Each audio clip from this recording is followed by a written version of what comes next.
Welcome to the 1 year anniversary of Under the Bleachers. It's been 1 year. Congratulations, William and Brandice. And tonight, are we going to go through the three top 10 games in college football? Ohio State, Texas, LSU, Clemson, Notre Dame, Miami. Is that the plan, William, or are there some other games Sounds good to me, man. we have on the slate for this evening?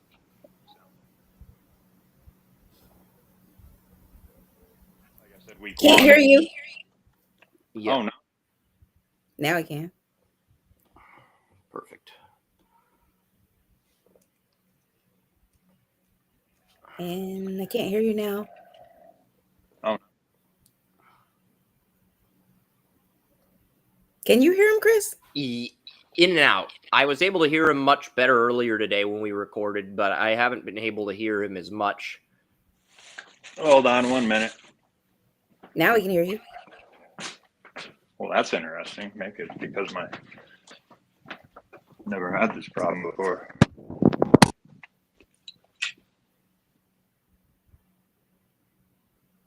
Fashioned away. Where you actually have to have a cord, attached to everything that you got going on.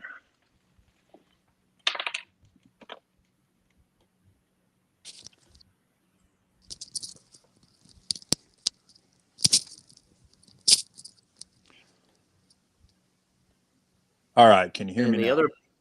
Yes, I can hear you now. But like I was saying, are there any other games besides the big three, Ohio State, Texas, Clemson, LSU, and Notre Dame, Miami, that you and Brandice would like to discuss tonight before we get into the discussion of games for week one and some of the other things that we're going to discuss this evening? Well, we got to talk about Brandice's Syracuse Orangemen. They play Tennessee at noon, so yeah, that would definitely. And I'm guessing you might want to. I don't know if this is a definitive yes, but I'm guessing Georgia Tech, Colorado. That's a game we may touch on later. Yes, sir. Very much so. Everybody loves Colorado, Yep. Except me. I just want to get out of here. All right. So I'll pull up the list of games here. College football week one games. Well, definitely, we have the already anointed Arch Manning, versus your Ohio State. How did Texas get above Ohio State? Campus. That's I mean that's going to be very fun. I'm going to try to see what games are on Thursday and Friday. Boise State, South Florida, Raymond James Stadium. That is tomorrow. I know Raymond James Stadium is a popular stadium, but I'm expecting Boise to crush them. So yeah, we could talk about that game, but that's not really a game that I'm expecting a lot of intrigue or drama out of. That's what we call a warm-up game, or you can go out there and kick the snot out of one of those, Yeah, most of these Thursday games are State, warm-up games. I think the one game on Thursday that might be fun, and the key word is might, because I'm not expecting it to be fun, is Nebraska-Cincinnati. That's at 9 p.m. on ESPN. Dante Corleone for Cincinnati, Dylan Raiola for Nebraska. It's a neutral site game in Kansas City, Missouri, where the Chiefs play at Arrowhead. So that is the one game that might be a little bit of fun on Thursday. But I'm not expecting much exciting action until Friday night. I think Friday night is really when we get to the good games. And the two I'm looking at are Auburn, Baylor on Fox and Georgia Tech, Colorado on ESPN. I think those are probably the two best games on the Friday night slate for this week. And we previewed Auburn earlier on Draft Utopia. They're going to have a tough test against Baylor. I like Baylor and Sawyer Robertson in that game. Yeah, very much. Auburn is Auburn, I think, is where, quarterbacks go to die. They've got great receivers, but I don't have a lot of confidence in Jackson Arnold. I have more confidence in Sawyer Robertson, unfortunately. I remember seeing him a little bit, and, he flashed, but it was kind of one of those things where it's kind of like, well, you know, I mean, It's like, you got to show me a lot more than that before I'm going to start talking about you or talking you up or, you know, picking you to win games. I mean, yeah, that's definitely how that goes. Yeah, I just don't really know that much about Baylor's team this year to say how they'll fare. But Auburn's been kind of iffy for a while, so I do like their and receivers and I don't Kendrick really have Falk, very but much nothing confidence in Jackson Army overwhelmingly either. exciting. Let's get to Georgia Tech, Colorado. I do love the Yellow Jackets making the ACC championship, but they got to go through Boulder, Colorado, and Kadon Salter first, who's taken over for Shadur Sanders. So I think that's going to be a very fun game as well. This is actually, you know, going to be where we're going to see how well Dion can start coaching, or a season, should I say. You know, when he's without his kids, you know, how much heart he has into it, you know, how much skill he has into it, you know, and to taking a team, you know, into the fire, and whether they come out or not. I actually think that this is going to be a little bit more interesting than last year because you don't have this dynamic about his kids kind of affecting the way that he could be coaching or distracting from the narrative about the team. So now we're going to see a bunch of kids that don't really have no relation to him. I'm sure some of them like will end up calling him dad because he's just kind of got that father figure kind of a vibe. But we'll start to see now how much of this hype was based off of this talent that you had around you that was, well, at least one of your kids and the other kind of adopted kid, Travis Hunter. Yeah, that makes a lot of sense. Yeah, and that was a class, you know, like you mentioned, you know, his kid, and it, Travis Hunter. I mean, everything moved out of Colorado that has to do with him, you know, and it's definitely going to show, you know, who he is, and whether he's you know, enabling some of these players to do something, or to get stats or whatever, or however it ends up being, you know. And it takes away from the distraction too. I am actually, you know, thoroughly interested in seeing what he can do at Colorado. You know, I mean, this is my mom's alma mater. I was accepted there. I just, you know, needed to stay home closer to my dad, so I ended up going to the university here in Grand Junction, and just one of those things, you know. I mean, I feel that, and I kind of was doubting Dion's return, you know, to Colorado, but he had so much invested into this, and, you know, the college paid him so much, you know, to do what he was doing. But now, you know, this is the time he needs to mold, you know, the atmosphere around him, and actually win games and go out there and not just be popping off or saying something or scoring, you know, touchdowns, whatever. So I'm thoroughly intrigued in what's going on in Boulder, and I'm excited to see it. Kadon Salter, you know, I saw him a little bit at Liberty. I didn't really have so much of an opinion on him. It was just kind of an afterthought, because, you know, I knew he wasn't going to be drafted and that kind of stuff, because that's players that I stick to. But it's definitely going to be interesting, and seeing him against, you know, Georgia Tech, that has that edge to them. Like you said, how you have them picked to win the ACC. I have them making the ACC title game and losing to Clemson, but I do think they're going to be the higher because that Clemson game, they play Clemson at home early in the year, and I think Clemson, they're going to win the ACC, but they're going to lose to LSU, they're going to lose to Georgia Tech, they're going to be 1-2, they're going to have their backs against the wall, probably lose to South Carolina again as well, and then they're going to enter at 9-3, and Georgia Tech's either going to be 12-0 or 11-1 with a loss to Georgia. And then at that point, Clemson barely wins the ACC again, just like last year. That's kind of how I think it'll end up playing out. But I think Clemson will go on a bit of a longer run in the playoff versus last year. Well, that's like when we were on air earlier and we first started talking about, Caleb Klubnik and some of these quarterbacks. I was actually sitting there watching film. I saw a Klubnik interview since we went live. I saw a Klubnik interview on ACC Network. They're comparing him to Burrow. I don't see that. I don't see Joe Burrow. I don't see Klubnik resembling Joe Burrow because remember, Burrow led LSU to a national title. He was considered an exceptional prospect in his draft year. Maybe that happens for Klubnik this year, but right now, William, I don't see Joe Burrow. I don't see the Joe Burrow dog in Cade Klubnik. No. And from, what I saw, Burrow, when he was coming out of college, people were questioning, his arm strength and questioning this. And it's like, well, he just set the record for, what was it, 60 touchdown passes. And, which has since been beaten by Bailey Zappi. But Klubnik was,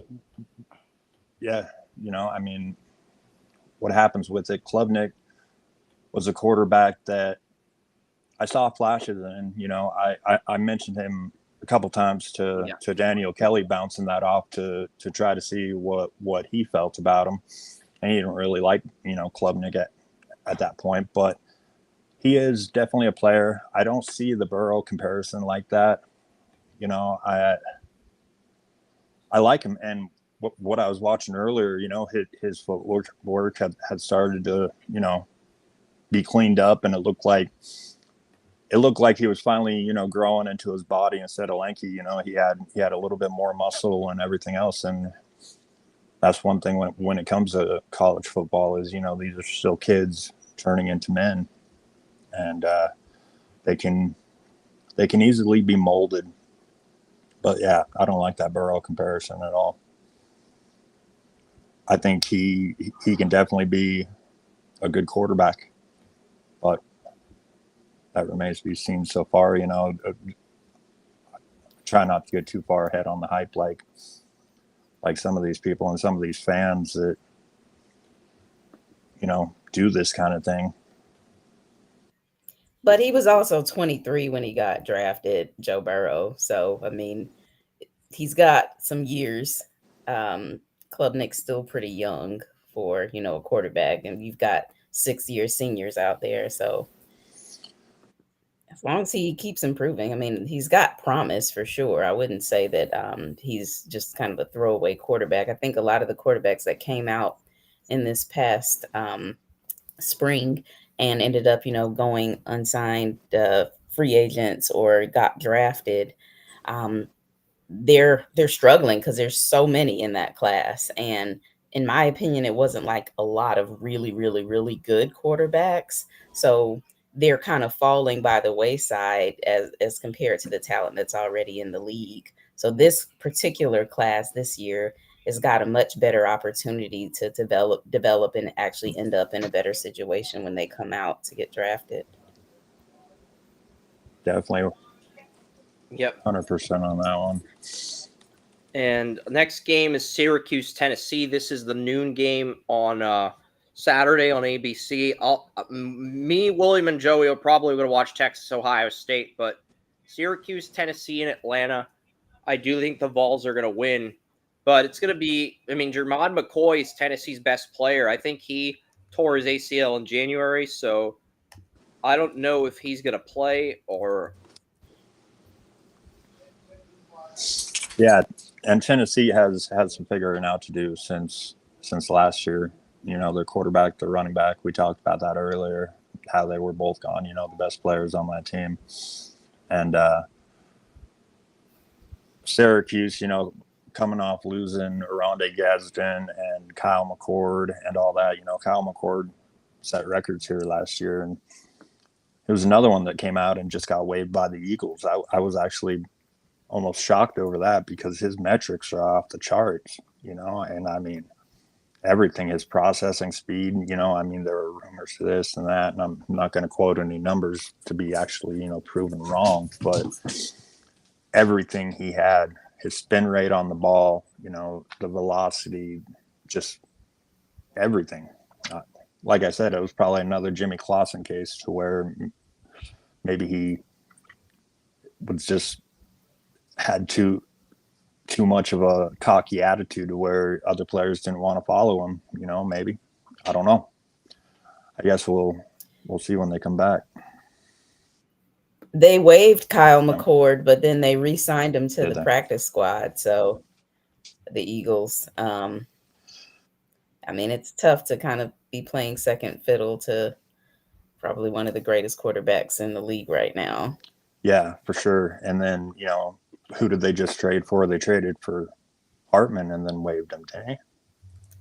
Am I wrong on that? Because, you know, Tanner McKee is hurt. He broke his thumb. They traded for Sam Hartman. Yeah. Sam Hartman was a quarterback coming out, and it was just like, you know, another one of those mid kind of guys, you know, and there's a lot of them, just like you said, Brandice.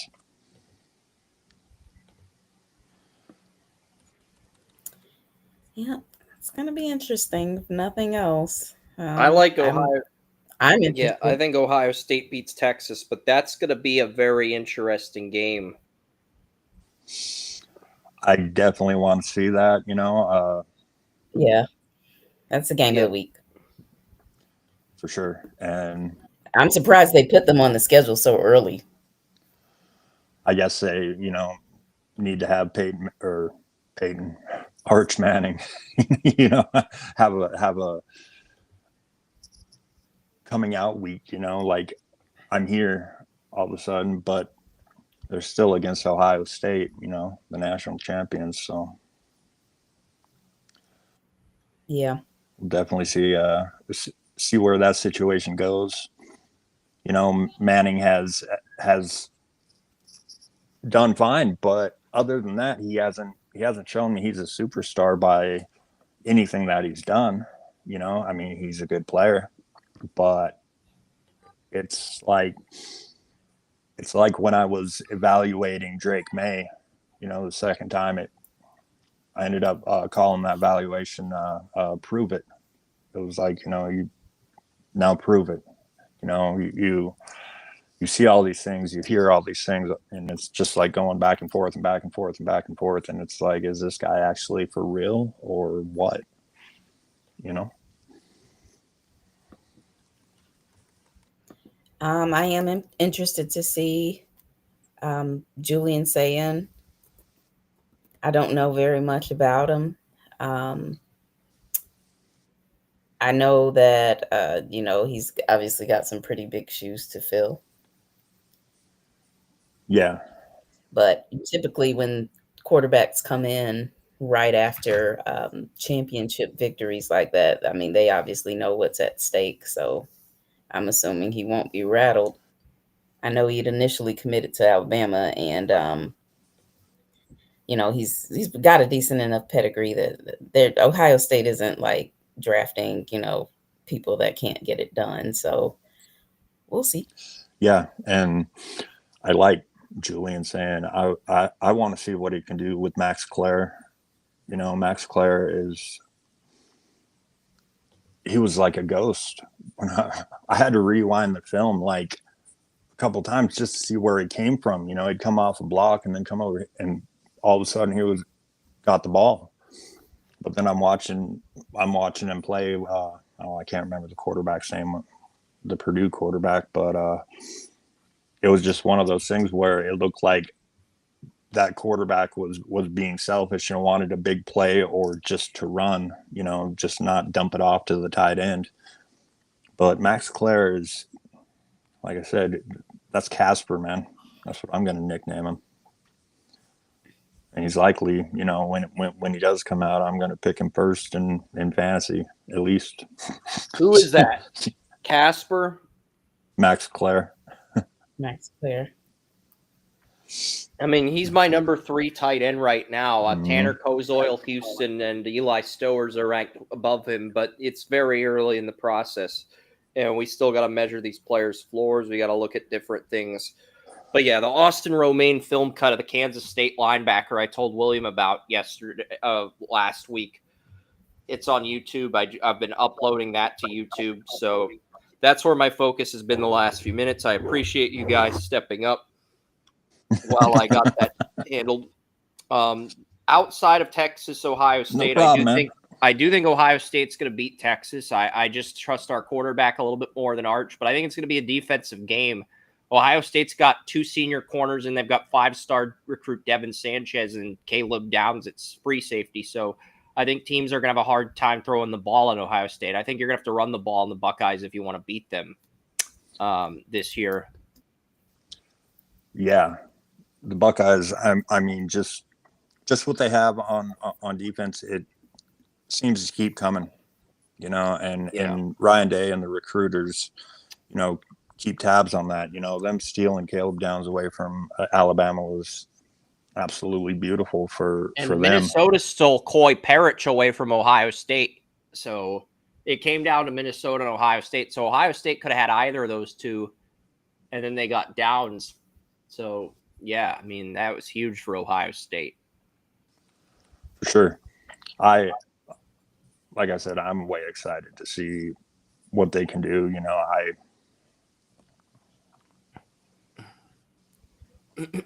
And I want to see what Arch Manning can do. If the hype is real. Yeah, I'm curious to see if the hype is real too.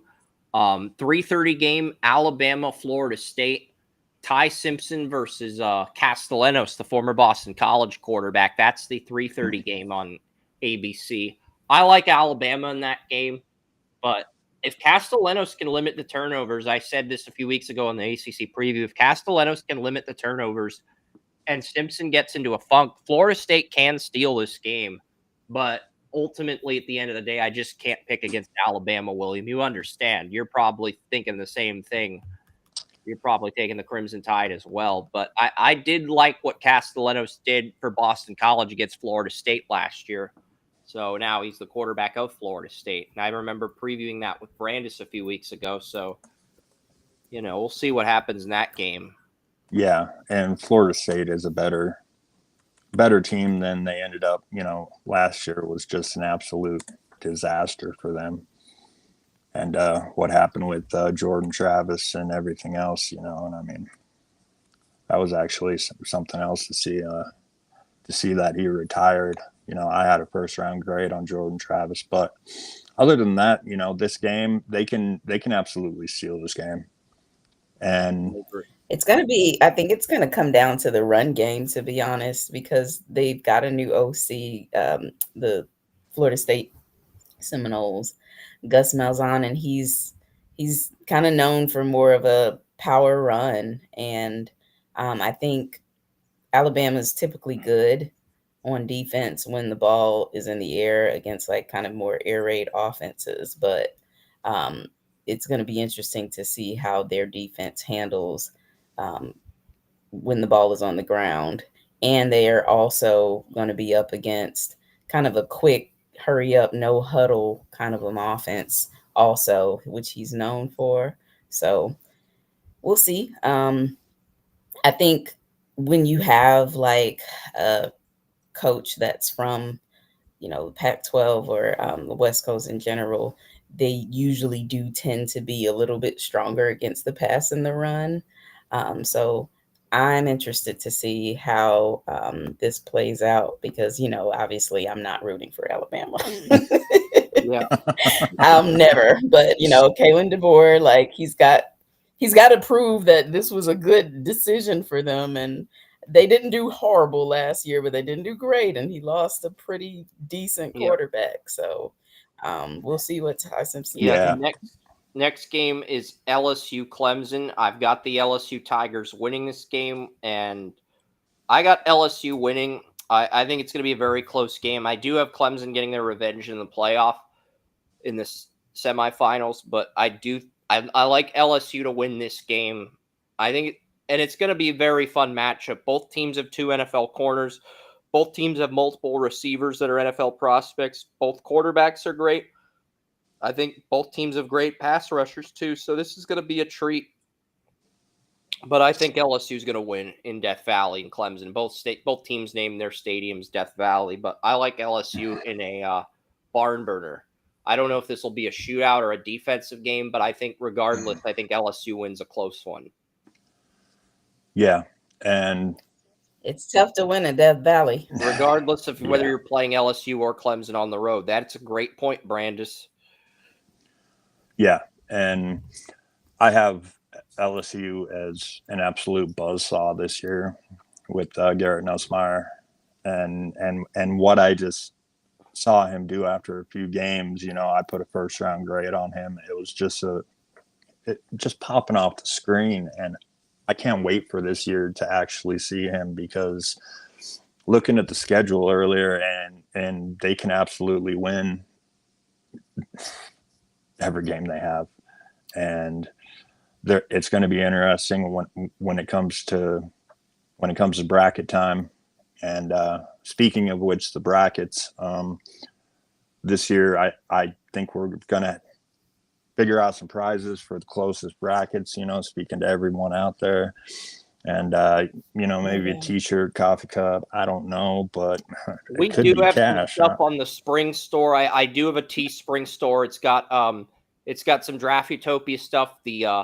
With this microphone, it's got some with the new logo that William uses in the photos. There's some Under the Bleachers stuff on the Spring store.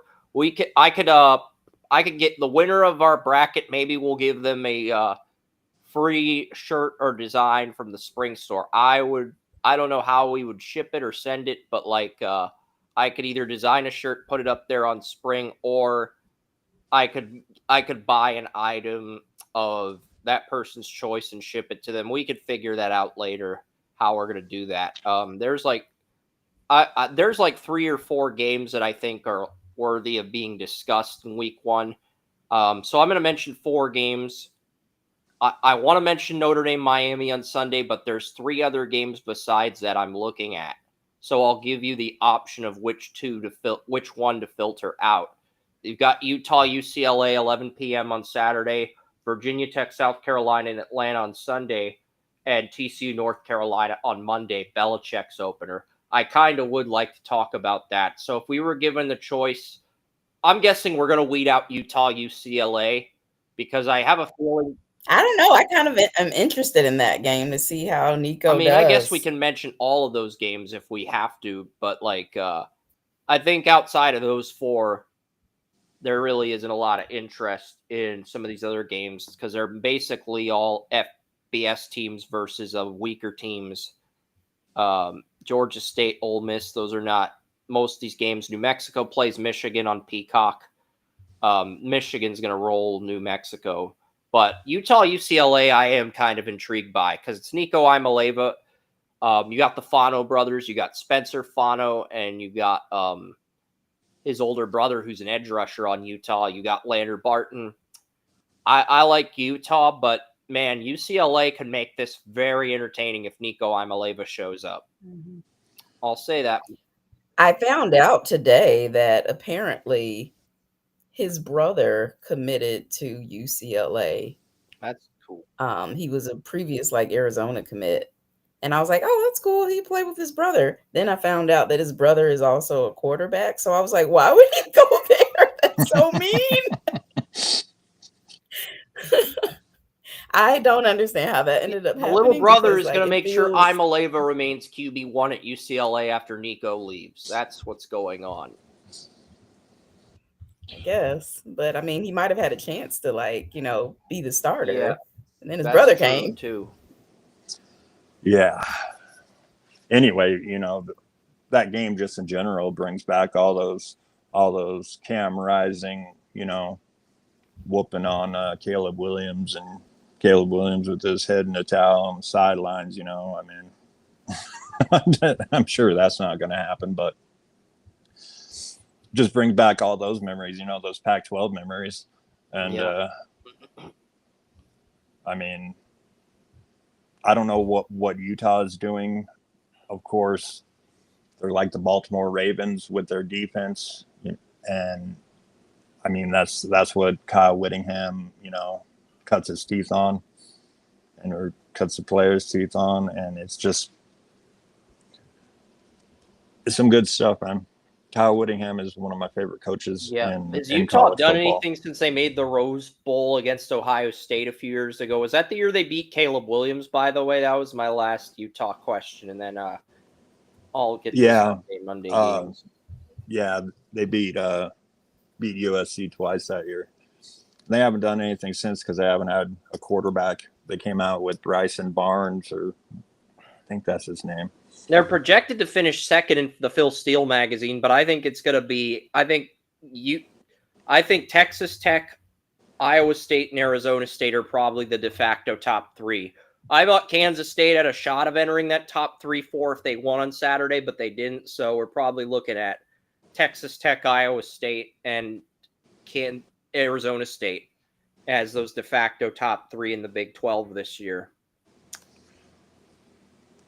Yeah, conference, realignment kind of changed a whole lot of things. And Virginia Tech plays South Carolina on Sunday in Atlanta. I like Lenora Sellers to go off in that game. Oh, how many touchdowns, man? I'm going to say 4. Nice. I like it. I definitely like it. And, versus, I'm not even sure who Virginia Tech has, but I'd have to look that one up. I've got my notes archived. I can actually look that up for like our season previews. I've got all the notes archived. Virginia Tech has Terrian Stewart at running back, Braden Bennett at running back, and Thomas Rimick, a left guard and right guard, moving to right tackle. So that's really all Virginia Tech has. They've got a 1-2 running back punch, but I just think the Gamecocks have more talent. They've got Nick Harbor at wide receiver, who has made Bruce Feldman's freak list for the second year in a row. 6'5", 236. Receiver, they've got a sophomore left tackle, sophomore edge rusher, and Dylan Stewart.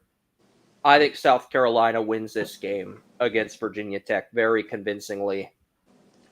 I'd say it's going to be like a 42-24 type game, and that's if Virginia Tech's offense gets some points up. But South Carolina's got some really good talent on the defensive side of the ball. I'm not even sure they'll give up that many. I know they lost both their defensive tackles, but everybody else is back for the most part.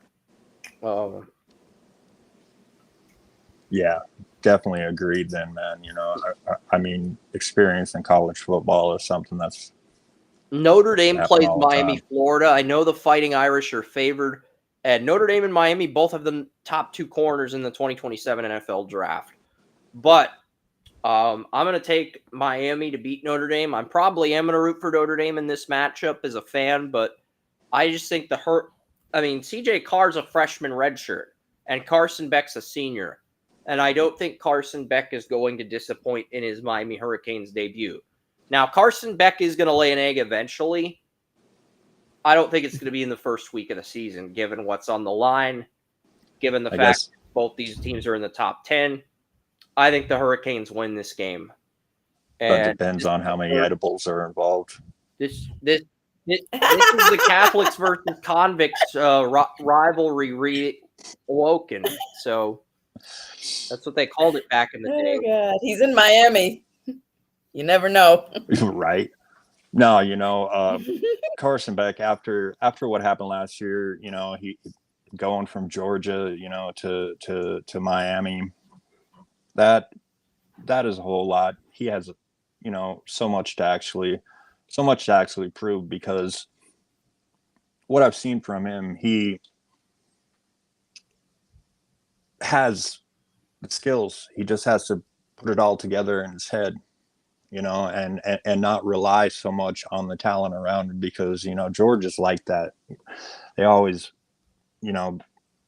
have the best players at the best positions, and I don't Miami know has a how I little bit feel of that about this too game this right year. now, though. Francis Maui go at right tackle. They've got a corner in the 2027 draft. Hurricanes also have a lot of Mark Fletcher at running back, CJ Daniels at wide receiver, Alex Bauman at running back, Inez Cooper at right guard. The right side of the offensive line, Ruben Bain Jr. at edge rusher, Mohamed Torre, the Rutgers middle linebacker, transferred to the U, and Wesley Bissant, the right outside linebacker. So the U has very good defensive players this year, and they do have a top corner in 2027. So I'm looking at the Hurricanes to come out on top there. Either are you bold enough to pick Notre Dame on the road at Hard Rock Cafe Stadium before we get to the final game of the night or week one? Who's playing quarterback for Notre Dame? CJ Carr, freshman redshirt. Oh, I saw that the other day. That's right. They have the same weapons at receiver, tight end, and running back, Mm-hmm. but they lose Riley Leonard, and they do. Wait, is he related to Derek Carr? I don't believe so, but they do have the number one offensive line in the country. Notre Dame, even with Notre Dame is the number one offensive line in college football this year, according to Greg McElroy, who I'm guessing is calling this game. If I had to take an educated guess, because I don't think they're going to put Herb Street and Fowler on multiple nights in a row. I think they were related somehow. I'm just not quite sure how to. No, I just Googled it. They're not related. I remember Googling it. He's the grandson of Lloyd Carr, Michigan football coach. That's pretty cool. Yeah. I think I likely have Miami too. Last year I saw their defense. If CJ Carr had a little bit more experience as a starter, I probably would pick Notre Dame, but this is going to be his first game. It's a loud environment, and I think the Hurricanes come through. Yeah, I definitely have. I'll pick Miami over that. I love what I saw from Jeremiah Love last year, and Leonard Moore did a great job as a true freshman corner next to Benjamin Morrison and Xavier Watts. He will have an opportunity to shine with Notre Dame, but I just think the Hurricanes, they have more experience at quarterback, and ultimately that's going to be the difference in the game. Yeah. Very close game. What do you think? It's definitely going to be interesting to see how Carson Beck does, not under Kirby Smart. Not necessarily that Kirby Smart, was really high on him, because I think people have been saying that was one of the reasons that he left. But I always am interested when quarterbacks kind of move around to see, could they be better somewhere else? Because sometimes just the coaches you play for can make you better, and sometimes they actually expose your weaknesses. So it's going to be interesting. Yeah. And the final game of week one is a Monday night football game on September 1st before the start of the NFL season. It is the TCU Horned Frogs versus the North Carolina Tar Heels, the Bill Belichick NCAA debut on Monday Night Football. So that's going to be fun to watch. If Belichick was not coaching this game, I probably wouldn't care about the Monday night game, but Belichick coaching, it's Monday night, ESPN. I think that's going to be a very fun matchup, and I like the Tar Heels and Belichick to get the W. Yeah, I was just reading a bit ago about I got cut off though about a new quarterback he picked, or Thaddeus Dixon. They've got Thaddeus Dixon. They've got some talented players, but Thaddeus Dixon at corner is their biggest star. North Carolina, they have Gio Lopez as the starting quarterback, and the backup is Max Johnson. So Max Johnson. That's the backup for North Carolina. So if anything happens to the starter, we're going to see Max Johnson. Yeah, and last time I saw Max Johnson, he was playing for Texas A&M, and I was evaluating Derek Achan, and it was just bad. He was like don't know, the worst quarterback that I ever saw. I think I'm we'll not see. even joking about that. I think this is going to be a defensive game, but I like the Tar Heels 17-7. I think TCU's only points will be on a Bud Clark pick six. Bud Clark, the free safety for TCU, is really good. So I think he's going to have a big game. Yeah. TCU is definitely going to – they're going to run that air raid offense and try to, and Josh keep Hoover's the the defense quarterback for winded. TCU. I'm taking the Tar Heels simply because of Belichick and simply because of what's on the line, but I have a feeling Williams going to take TCU in this one. No, I'm not. I'm gonna take Belichick. Yeah. That would be insane for him to be playing in his college debut on a Monday night and lose. Yeah. Yeah. But no, I mean, oh God. Just seeing that air raid, hustle up to the line, try to keep the defense winded against, Belichick's defense. I mean, that's what Belichick is defense. Yep. Belichick, all defense, and Belichick's got a really good corner in Thaddeus Dixon. So we'll see what happens. But yeah, that's it for week 1. William, Brandice, thank you for making this 1-year anniversary of Under the Bleachers a treat that it was. And yeah, we'll see you guys next week when we preview Oklahoma, Michigan in week 2. Michigan versus Oklahoma in Norman, Oklahoma. Bryce Underwood versus John Mateer. We'll see you guys then. I'm gonna have some what do you call it, brackets out there for everyone to see. And and William, he'll have the brackets next week, and he'll be like seen in Small Soldiers when Irwin pitches the Gorgonites to the Dennis Leary. That's basically going to be William next week with the brackets. He's going to have them like a briefcase. Maybe he has them hidden under a projector, or I don't know, something. Then he takes off the projector and then the brackets come out. I don't know. I'm just kidding. I'm throwing out a bunch of movies scenarios. That's a deep cut. I have no idea. Never seen it. Yeah. All right. So we'll save the suspense for next week, though.